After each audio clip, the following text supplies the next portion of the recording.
Like, here, have a bunch of happy, cuddly chemicals no matter what's happening.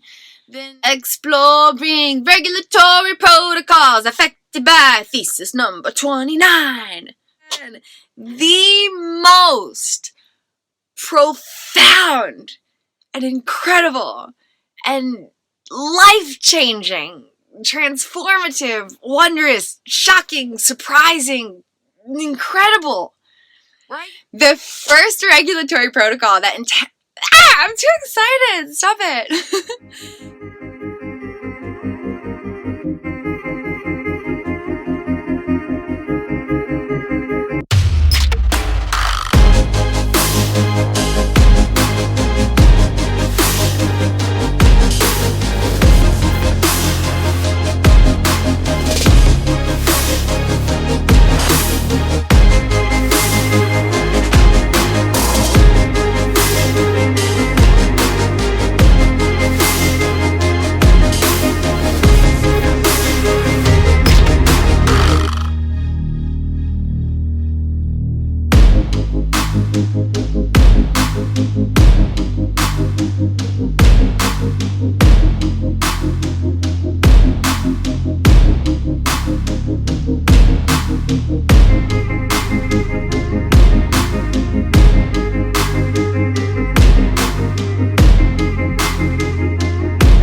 Welcome, beloved soul friends, to a brand new adventure into the known documentary series and Implicit Revelations case study created by yours truly, Kristin Windsor, consciousness consultant.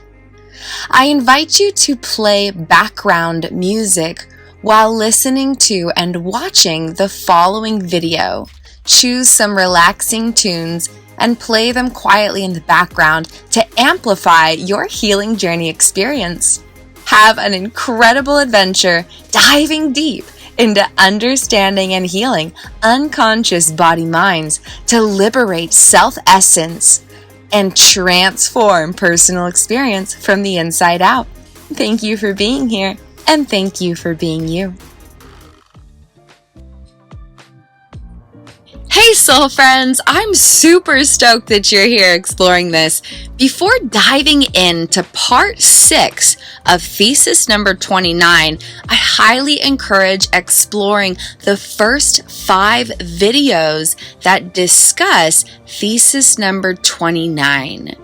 This video here is part 6, and there will be a lot more power in exploring this if you've looked at the first 5 videos first. So I highly encourage you to explore those videos before diving into this one, and you can discover more in the video description below. Namaste, soul friends. The divine love and light in my consciousness sees and honors the divine love and light in your consciousness. Blessings to every part of you.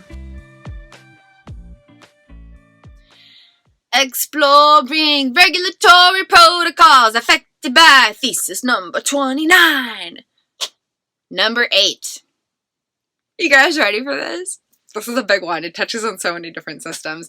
When consciousness teaches the brain and the body to socially engage with itself, the process of nurturing internal attachments gradually, miraculously, expansively, wondrously, cosmically, magically, wondrously, expansively improves the regulatory protocols within and throughout all the different systems. The somatic, enteric, autonomic, central nervous systems, the endocrine, respiratory, digestive, immune, and inflammatory systems, and maybe even some other systems they didn't stick in there, but those ones for sure are positively affected by the consistent and effective application of thesis number 29. How the central nervous system communicates within itself. How the somatic nervous system communicates with itself. How the autonomic nervous system communicates within itself. How these systems communicate with each other. How the immune and inflammatory systems operate. Can you believe that? It's crazy. It's so incredible. The immune system improves its health and well-being. The inflammatory system. So if you get like a bug bite, for example, and it gets super mega flared and like swells up all big and stuff, that's affected by the inflammatory system. But through consistent and effective application of thesis number 29, the inflammatory system and immune system and related systems actually get new regulatory protocols. And then when you get a bug bite, it doesn't swell up quite as bad as it used to. Among the infinite potentials of what may unfold and how these effects might personally manifest. The respiratory system, all these different systems, the autonomic system, how the body breathes in oxygen and flows the oxygen through all of the different systems is positively affected with improved regulatory protocols through the consistent and effective application of thesis number 29. It's incredible how the brain and body instinctively know how to gather oxygen from the surrounding invisible atmosphere and flow this mystical thing through the brain and the body to effectively convey this life-giving energy to all the different components of the miracle of this vessel. All of that is indirectly and unconsciously impacted when consciousness teaches the brain and the body to socially engage with itself. So consciousness is up here just applying this idea and teaching the brain and the body to socially engage with its own being beyond all awareness. The brain and the body are like, okay, I'm taking notes. Okay, we got a new regulatory protocol on the respiratory system. We got a new regulatory protocol about oxygen flow. There's a new regulatory protocol that's going to improve the regulation of the heart that is beating. There's all of this stuff happening beyond awareness. Like, you can't go in and be like, hey, heart, can you beat a little slower? You're beating too fast and your heart rate is giving me anxiety right now.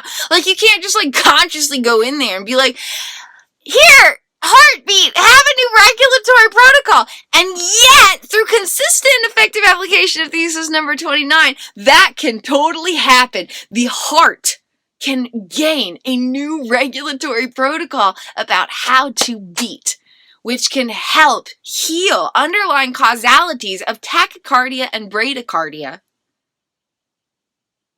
while expanding health and well-being for anybody, even if they're not experiencing tachycardia or bradycardia. But the regulatory protocol that tells the heart how to beat, how to flow blood, how to breathe in and flow oxygen, all of these systems experience improved regulation through the consistent and effective application of thesis number 29. So the immune system, inflammatory system, digestive system, respiratory system, all of these different systems carry regulatory protocols that affect our health, well-being, thrival, quality, and experience of self and life beyond awareness. And all of these regulatory protocols are uplifted indirectly, without directly addressing brain-body regulation. All of these different regulatory protocols are improved when consciousness teaches the brain and the body to socially engage with itself with an emphasis on nurturing internal attachments. As the somatic, autonomic, and central nervous system improve their regulatory protocols to increase communication within each system and throughout the systems, between all the systems, among the infinite benefits is an increase and improvement of sensory processing. the vividness of sensory data actually improves, which profoundly expands uniquely individualized experiences of consciousness. Colors can actually become brighter. Foods can actually taste better. Sensory processing becomes more vivid as these nervous systems start to experience an expansion and improvement of their regulatory protocols. And there's lots of different ways to increase health of these nervous systems. But without directly working with any of the nervous systems, this is one of the most profound and incredible and impactful ways to affect the systems indirectly. When consciousness teaches the brain and the body to socially engage with itself with an emphasis on nurturing internal attachments, all these different nervous systems start to communicate more effectively. And among the infinite benefits is an improvement of sensory processing. And this holds infinite potentials for anyone along any type of healing journey through life. When Kristin was experiencing severe dissociation, she couldn't feel someone touching her skin. She couldn't feel anything on her skin most of the time. And then other times, she felt all these terrifying, uncomfortable, painful sensations on her skin when nothing was touching her, because of how all this misfire was happening. And so there was like really reduced effectiveness of sensory processing, to say the least. And that's just one of the senses. She couldn't taste food effectively. She couldn't smell things effectively. She couldn't hear things effectively. She couldn't see things effectively. And I explore these ideas in previous theses, statements, and analyses, including thesis number 27, where I explore specific unique manifestations of dissociation. So please feel free to explore other miraculous wonders of this implicit revelations case study. But there was all this disruption in sensory processing. And so not only was Kristin able to recover all of that ability, but now everything is so vivid. Colors are so bright. There's so much detailed dynamic depth to sensory processing. And so as all these different nervous systems start to communicate more effectively, one of the infinite benefits is that there is an improvement in sensory processing. And this can improve the quality of life for anyone along any type of healing journey. As communication and connectivity within and throughout all these different systems improves and expands, the greatest benefit is an increase in autonomic nervous system regulation. The way that our autonomic nervous system instinctively, automatically, unconsciously regulates its own existence affects us in so many ways, like so many ways. And then autonomic regulation affects all these other different systems in very profound ways, including digestion. And so when we improve autonomic nervous system regulation, it improves so many other components of our personal realities, both within and beyond awareness. Among the infinite potential benefits here is healing underlying causalities of stress responses.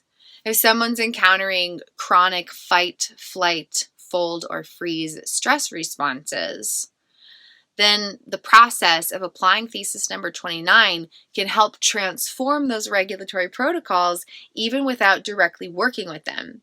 You don't have to dive into the fight stress response or the flight stress response to help heal it. And this holds a lot of power, because sometimes if we try to dive into the stress response, we just expand the stress response without meaning to, because what you focus on grows. And so if you're focused on the stress response might grow without realizing it, without intending to. But if we focus on effective healing routes, then this stuff can heal without touching it. And so among the infinite potential benefits is healing underlying causalities of stress responses, which can help heal a variety of different implicit health challenges, including chronic traumatic stress. Even for those who are not struggling with any type of stress response, we can all use an increased regulation within the autonomic nervous system. And helping to reprogram the autonomic nervous system doesn't just expand our health now, but allowing for different regulatory protocols to exist in the unconsciousness can provide greater health and well-being down all regions of life. there might be a future scenario where a stress response might have been created if the nervous system wasn't super regulated. There might be some small or major incident in life that creates a stress response, and then that impacts life. But that is less likely to happen, regardless of what happens in life, if the autonomic nervous system is super grounded and very regulated on a daily basis. And so we can all use an expansion of regulation and health and well-being in the autonomic nervous system, and consistent and effective application of thesis number 29 provides tools to do that even without directly working with the autonomic nervous system. As all these different systems improve their communication and connection, their health, their well-being, and their automated styles of regulation, another of the infinite potential benefits is an increase and improvement in body temperature and circulation.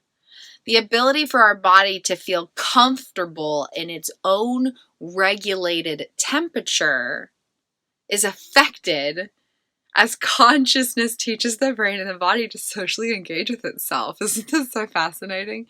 I think it's so intriguing. And the way that circulation naturally flows is improved indirectly, gradually, beyond awareness, when effectively and consistently applying these ideas. While I've personally experienced the long-term benefits of this increased improvement of body temperature regulation and circulation, the long-term benefits where there's now deep regulation because of daily work for many years, I've also experienced short-term immediate benefits of this. For example, I experimented with a variation of the cold plunge challenge. And on the days where I just focused on being in the experience of being in very, very, very, very cold water for a little while and then getting out of the water, there was severe dysregulation of body temperature, and I was shivering for hours. It took me so long to get warm afterwards. I could not get warm for the life of me. My body was like, I'm cold and I don't know how to come back from it. But then, to experiment with my case study, I applied Thesis 29, and instead of just being in the water as the experiential self experiencing cold water, I practiced being the observational self who was spending time with my experiential self while she was in the cold water. And I had a mirror by the water that I was in, and instead of focusing on the water that I was in, I was focused on connecting with my consciousness in the mirror.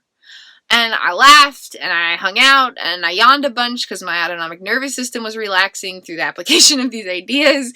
And in this process of practicing loving presence and connection, distinction and connection between self aspects, my consciousness was teaching my brain and body to socially engage with itself, spending time in this mirror while in the cold water.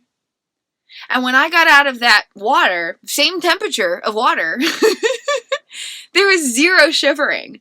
My body almost instinctively, automatically was able to get warm.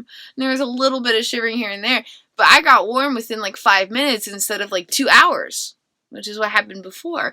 And so I've experienced the long-term benefits of this. Kristin used to have very severe dysregulation of body temperature and circulation several years ago, and now it's super regulated. So I've experienced the long-term benefits where daily application changed the way that I instinctively experience it now, but I've also experienced the short-term immediate effects, which was noticeable, for example, in this variation of a cold plunge challenge where I was in cold water for an extended period of time for health benefits. And my body was able to stay warm in the water and get warm after being out of the water much more effectively when consciousness was focusing on teaching the brain and the body to socially engage with itself with an emphasis on nurturing internal attachments, compared to not applying that idea directly. The body had a much harder time staying warm and regulated in the water and after getting out of the water. So among the infinite potentials, as all these different systems encounter a transformation of the regulatory protocols, there could be potentially an improvement in the automated regulation of body temperature and circulation. Another of the infinite potentials that may unfold is a reduction in the severity and intensity of pain or improved pain management. When there's a lot of pain, it's easy to slip into a state of misattunement and be the experiential self focused on the pain. That's kind of just what happens automatically.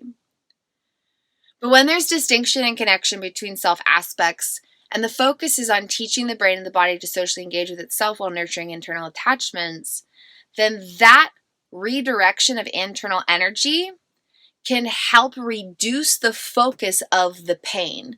It doesn't necessarily mean that the pain goes away, but the way that the pain is generating an experience in the moment might be reduced. The noise or the sound or the feeling of the pain might be less loud, if you will. And then this other direction of internal energy can become louder than the pain. And so among the infinite potential benefits is that if there is any experience of uncomfortability or pain, whether it's temporary or a chronic scenario, temporary being like a bee sting or you stub your toe or something's going on that's a one-time thing. Chronic being some kind of issue that has been happening, continues to happen to provoke painful sensations of some kind in the body. Whether it's short-term or long-term, temporary or consistent and chronic pain that is arising, the application of thesis number 29 can potentially reduce the intensity and severity of pain. It doesn't make the pain totally go away, not completely, but it can turn down the volume of it, basically. It can turn down the volume of it. And when the volume of the pain is turned down, then self-essence has more power to move through life, and the brain and the body have a greater chance to heal.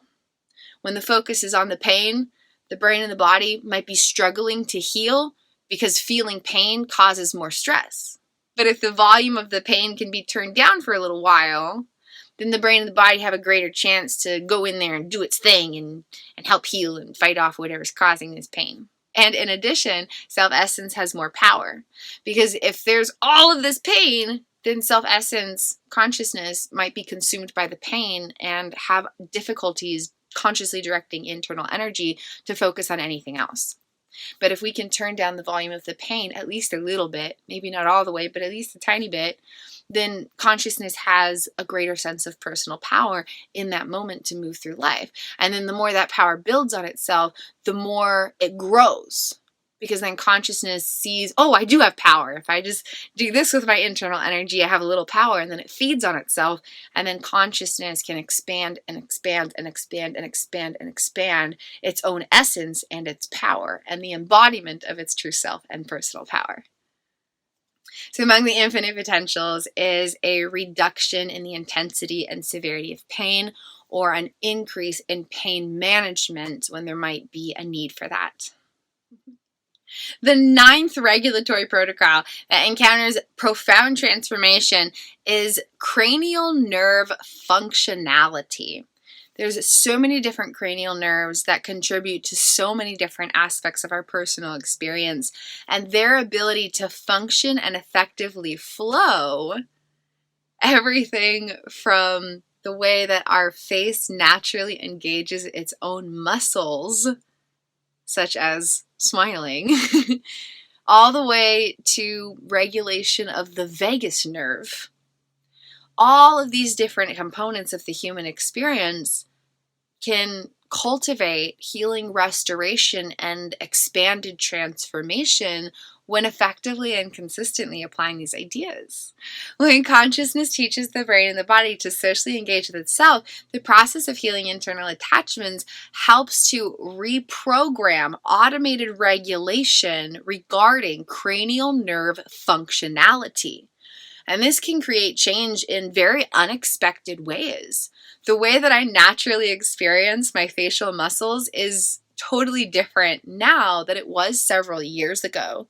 And one isn't necessarily better or worse than the other. They're just different and unique. I love the non-duality perspective of things. Things are simply different experiences of consciousness, not necessarily better or worse.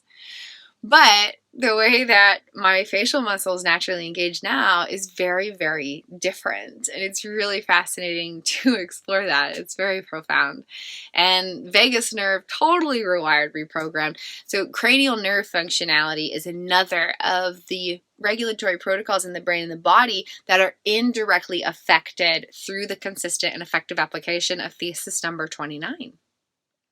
All right, number 10, the most profound and incredible and life-changing, transformative, wondrous, shocking, surprising, incredible regulatory protocol that indirectly, without even trying, indirectly encounters expansive total transformation is the regulatory protocol of memory processing. Okay, so in earlier videos exploring thesis number 29, we looked at the storage and the data of existing memories. Okay, that's in the unconscious mind. But in the unconscious body, there are regulatory protocols regarding how those memories get created. Okay, so there's all this existing neural wiring that's impacting navigation, but then styles of brain-body regulation affect how it's gathering new information. Neural activity affects that as well, but specifically, there are regulatory protocols in the brain and the body that are like, hey, this is how we're processing memories, okay, everybody? And this affects short-term working memory and long-term memory, processing and accessibility. So there's all these different regulatory protocols. This is one of infinite examples. If you're moving through your day and you're carrying your phone with you, let's say, you're walking through your house or something, and you randomly set your phone on a table, and you walk away, and you keep moving through your day, and then an hour later, you're like, I wonder where my phone is. The ability for the brain to go back and be like, it's on the table. Because the moment of setting the phone on the table was effectively processed, and now memories are like, hey, here, we can help you navigate because there was effective regulation, so now we were effectively able to interpret experience and provide information for you. Pretty cool, huh?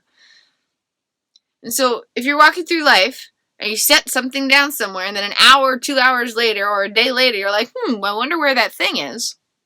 The ability to remember where you set that thing depends on memory processing. If you're reading a book, your ability to connect one sentence with the next sentence depends on memory processing. There's other components involved, like prefrontal cortex engagement. But the ability for the mind to get a piece of information, work it together, here's information, get a piece of information, here's effective navigation, let me help you understand this component of experience, let me help you grab this component of reality, let me help you create a complete complex picture so that you can simply understand this moment of experience you're in. Your ability to navigate morning to afternoon to evening to nighttime consistently and not be like, wait, where am I? I have no idea what I was just doing.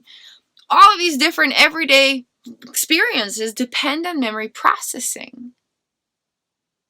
And this affects us consciously and unconsciously. And so consciously, there might be short-term working memory of like, I forget why I walked in this room for. I think I was going to get something, but I can't remember. Or there could be more long-term memory issues, like different types of amnesia. I remember Kristin from several years ago, every time she would go to write the date on a piece of paper, a different year would come out. Even though it was 2018, sometimes she would write 2009. Sometimes she would write 2012.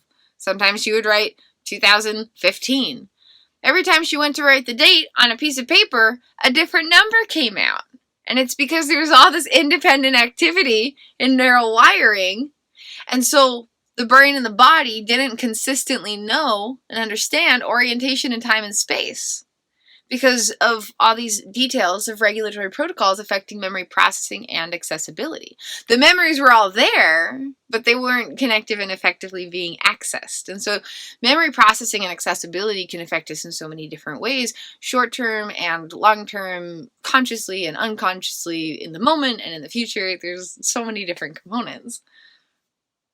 Can we remember things from our life? Can we remember them sequentially? Can we understand our orientation now and in relation to past experiences? Can we remember details effectively?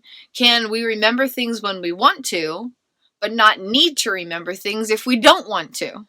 There's so many different components regarding memory processing and accessibility that are affected by regulatory protocols unfolding beyond awareness in the unconscious body. There are a wide variety of variables that affect memory processing and accessibility. It's a very beautifully miraculous, complex system. But profoundly and astoundingly enough, when consciousness teaches the brain and the body to socially engage with itself, the process of nurturing internal attachments improves and expands regulatory protocols that affect how memories are created in new moments and how they're accessed from the past. But more importantly, with what we're looking at here, is how new moments are processed in short-term and long-term memory. How our now moments are flowing between each other within our working memory. How we're able to grab something from 5 minutes ago, work it into now, and use that to navigate into the 5 minutes that we're approaching. And how these experiences right here and now are being stored into long-term memories. So a week, a month, a year, 10 years from now, this moment is effectively processed. And what's important stays effectively stored in data. What's not important is discarded or not wired in a weird way, and there's only good information, basically. There's moments of unfulfilled attachment needs in our presently unfolding moments, then that can create memories that could disrupt navigation and or regulation in the future.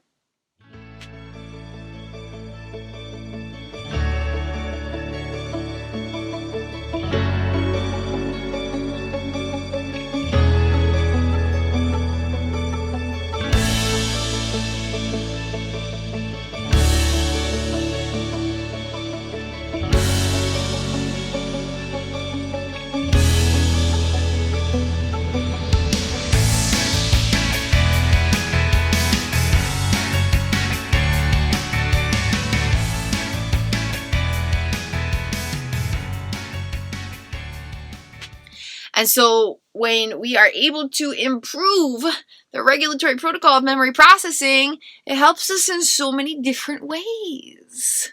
Like if you leave your phone on a table and an hour later you don't know where your phone is, you're more likely to be able to remember where you left your phone. If you're reading a book, the ability to fluidly flow and connect sentences and what's actually being said, and to be able to focus and concentrate through the application of the short-term working memory, including with prefrontal cortex engagement and regulation, all of this stuff is going to be improved. The ability to effectively remember all the good things that are happening now is improved. Can you look back a week ago and be like, I remember what I did and it was wonderful? Or are you like, all my days are blurred and I really have no idea what's even happening in my life? The ability for effective memory processing, impacting immediate moments of short-term working memory and future moments regarding long-term memory processing, all of that is improved. 2 years ago, I could not create conscious explicit memories at all. At all. 3 years ago, there were dissociative switches every 30 seconds to 5 minutes, completely disrupting my orientation regarding who I was, where I was, and what was happening. And now my memory, short-term working memory, long-term memory processing, and all the different ways they affect personal realities. The regulatory protocols regarding automated memory processing in this brain and body work more effectively than they ever have in my entire life. So not just recovered from not being able to create new memories at all, not just recovered from disruption every few seconds to minutes, where Kristin a few years ago would be trying to read a book and 3 words in, she would forget who and where she was and have to start over. I didn't just recover from that, but instead, the memory processing regulatory protocols are so improved that my memory functions better than it ever has. My memory works better than it did when I was a child. My memory works better than it did when I was a teenager. My memory works better than it did when I was an adult before I lost the ability to create new memories. I didn't just recover from the impossible, but the regulatory protocols affecting memory processing have improved to such a profound degree that my memory works better than it ever has in my entire life. And the reason for that, discovered through my Implicit Revelations case study, directly correlates with daily practices where consciousness teaches the brain and the body to socially engage with itself with an emphasis on nurturing internal attachments. While consistent and effective application of thesis number 29 affects a wide variety of regulatory protocols indirectly beyond awareness without directly working with any of these brain-body systems, 3 of the most powerful impacts are found in the autonomic nervous system, the endocrine system, and memory processing. As explored in earlier videos discussing thesis number 29, when consciousness teaches the brain and the body to socially engage with itself, the process of nurturing internal attachments rewires the entire unconscious body-mind. It reprograms memory data. It indirectly uplifts neural content.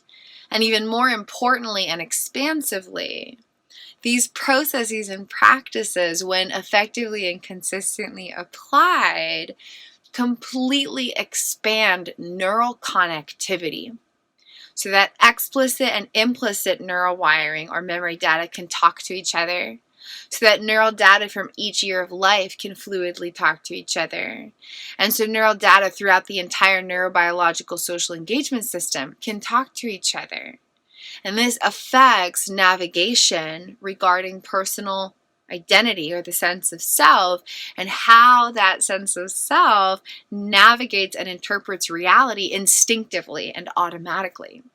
So it affects automated navigation and reconstruction of implicit memory data, implicit neural wiring, implicit emotional and procedural memories throughout all of life in relation to all the different roles that the neurobiological social engagement system affect so many different components of our personal experience in ways we cannot fully fathom. The complex depth of how we are impacted by this neural wiring is so profound and so expansive, and so much of it happens beyond what we directly perceive.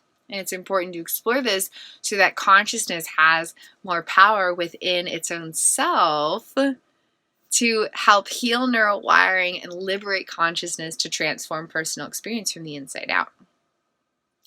Along with indirectly reconstructing memory data in the most profound way, without working with any memory data, is so incredible. Applying these ideas transforms memory data and neural wiring without directly touching any of it. In addition, not only is navigation transformed for the better, but regulation is transformed for the better.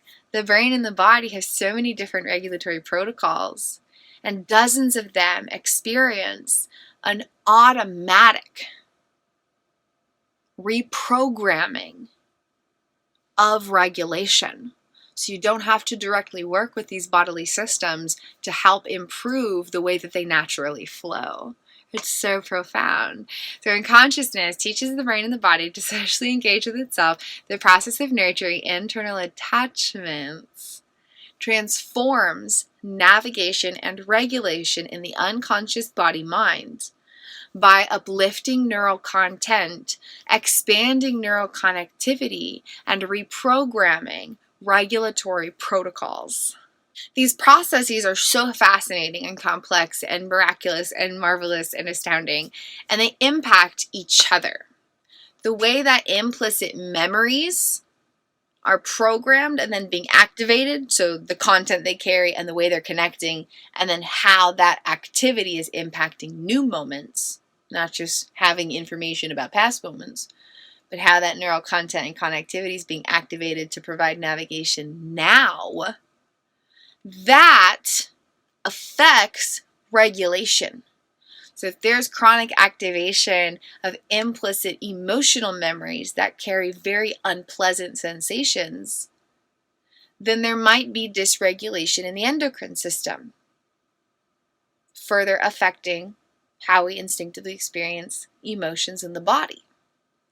If there's chronic activation of implicit procedural memories carrying disintegrated action patterns from past moments of unfulfilled attachment needs that might have different stressful action patterns, disintegrated action patterns, that might dysregulate the autonomic nervous system and cause a stress response.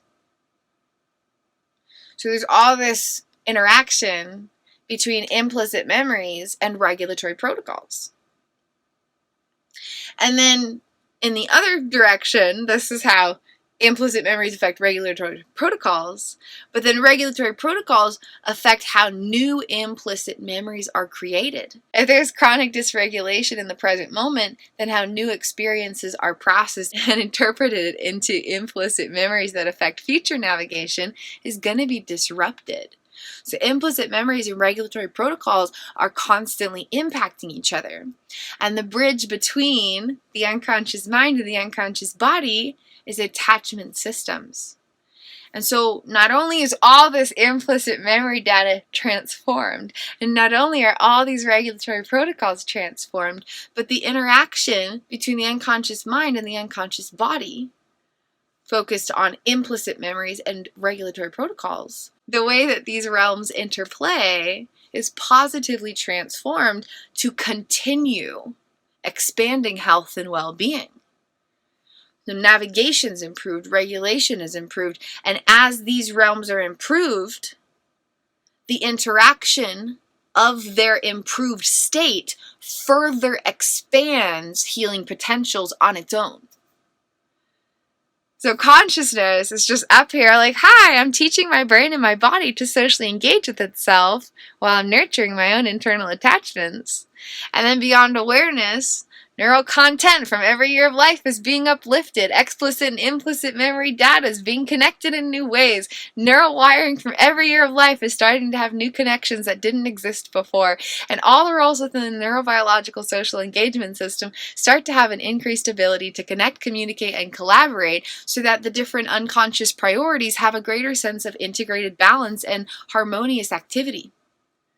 The ability to have and care for emotional intimacy and well-being, physical intimacy and well-being, rest and restitution, mutual support, cooperation, self-associations with your own being, interactions with yourself and each other. All of that depends on the health of this neural data. And so while you're just up here, consciousness, teaching brain, body, socially engaged, nurturing internal attachments, beyond awareness, indirectly, without directly trying at all this neural data is being completely transformed, profoundly impacting navigation. Simultaneously, all these brain-body regulatory protocols are being totally transformed. Brainwaves are starting to increase their automated regulation. The brain hemispheres are starting to connect and communicate, collaborate better. The forebrain and the hindbrain connect better, so there's greater mind-body connectivity. There's increased regulation in the autonomic, somatic, enteric, central nervous systems, the digestive system, respiratory system, immune system. All these different systems are starting to operate more effectively within themselves and regarding their connection with each other. Memory processing improves, prefrontal cortex engagement improves, the mohawk of self-awareness is increased in its activity. All of this stuff is happening beyond awareness without directly trying.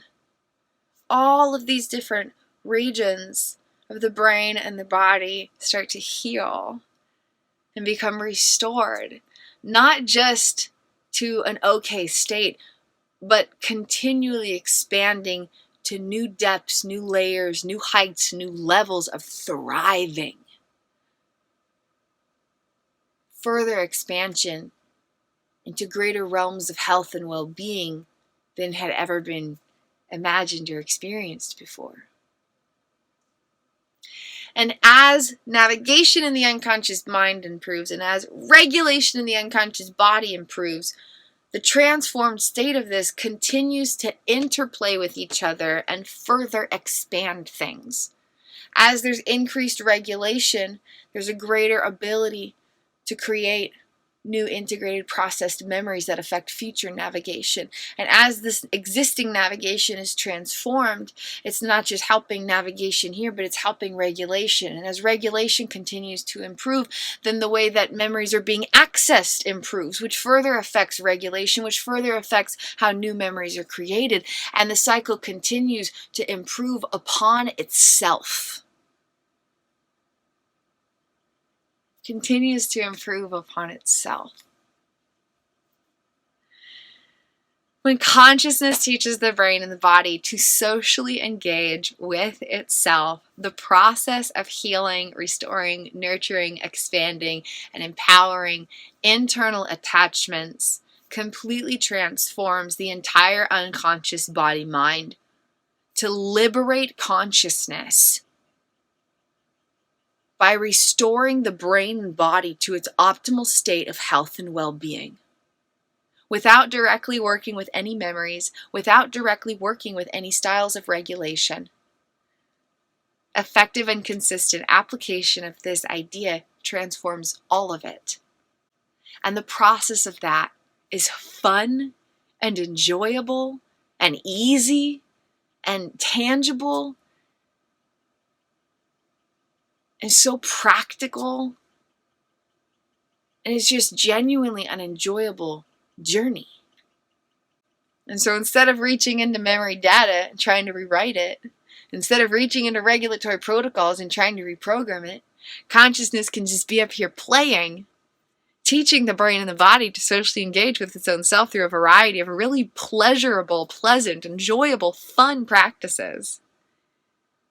And that process changes the game of life by reprogramming the entire vessel that provides consciousness tools to explore life with. And consciousness does not change through the experience. Self-essence never changes anything about itself. Yet it experiences greater depths of liberation by igniting healing homecoming, so more of consciousness can be with its own self in love and presence. And as consciousness expands and unites within itself, the brain and the body start to heal and become restored to the true glory that was always intended to be divinely experienced.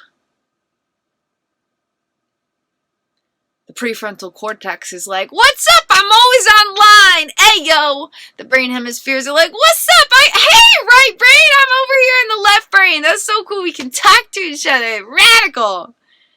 Forebrain and the hindbrain are like, hey, what's up? Gonna send you a telegram. You got that message? He's like, yeah, totally. And then the mind and the body are like, woohoo, we're buddies and we get to hang out now. Groovy, man. And the brainwaves are like, sleep, I'm flowing at that perfect pace. Ayo. And the digestive system is like, wee!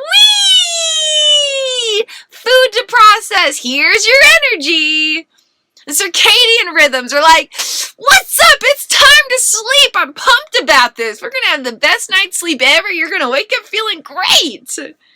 Hormones and neurotransmitters are like, have all of the feel-good feelings, man. Just feel like your heart is being hugged all of the time, okay? Here's massive amounts of oxytocin, serotonin. While we're at it, all those things that cause stress, we're never going to activate them ever again. Sensory processing becomes lit up, like everything. The whole world just becomes brighter and more vibrant, more wondrous to explore. Navigation and regulation in the unconscious body-mind is forever transformed, further expanding experiences of consciousness. The essence of self becomes liberated as the brain and the body are healed into the wholeness that was always intended to be experienced.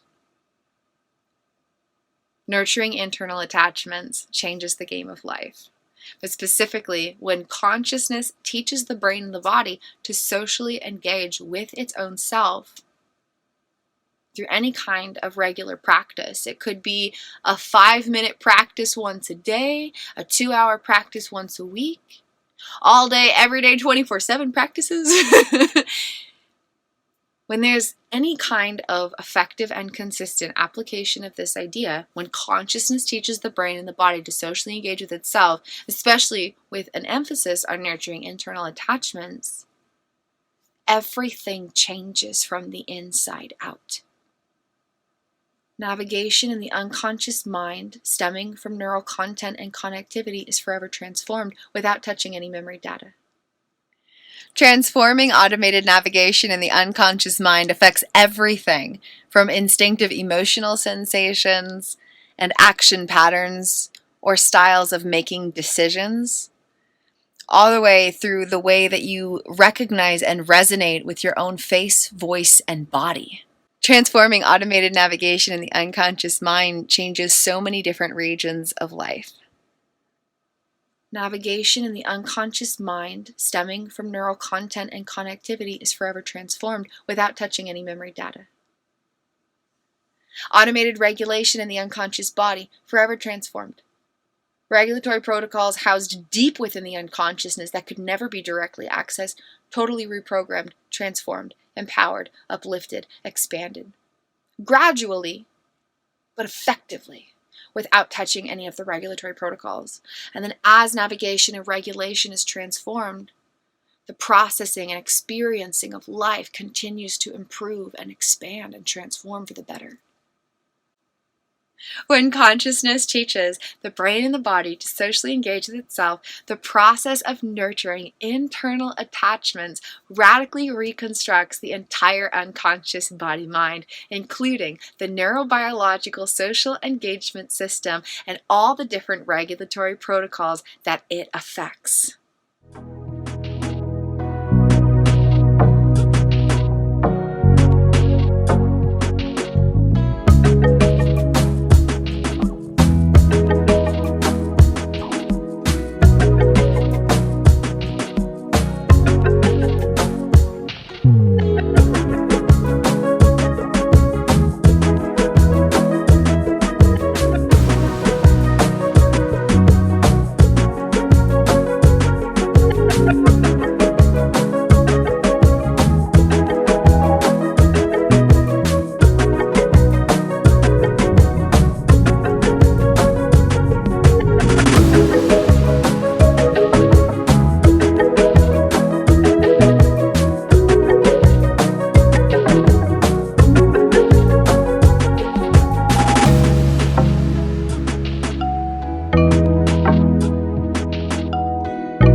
The greatest benefit of this, let's see.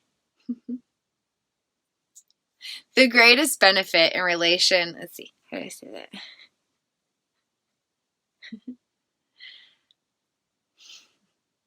Or it could affect us more unconsciously, where there are aspects of consciousness far beyond awareness who don't know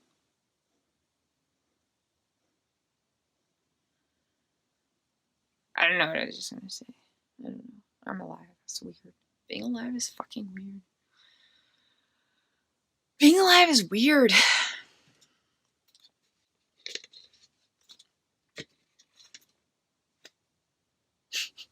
Memory data. Reconstructing neural wiring from every year. Oh, yeah. What did I say? Okay. Anything's possible. I don't know what I'm doing. I don't know what I'm doing.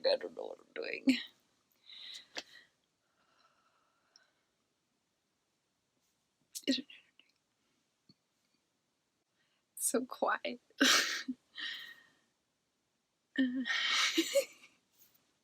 Being alive is weird. I don't know what I'm doing. Can I go to bed? No, we've come this far. Come on, baby. Oh, God. I really don't know if I want to include that. Let's just jump into the good stuff. Okay, now let's dive into the good stuff. The first regulatory protocol that I'm too excited! Stop it! As explored in earlier videos discussing thesis number 29, the process of... Let's see. No, man.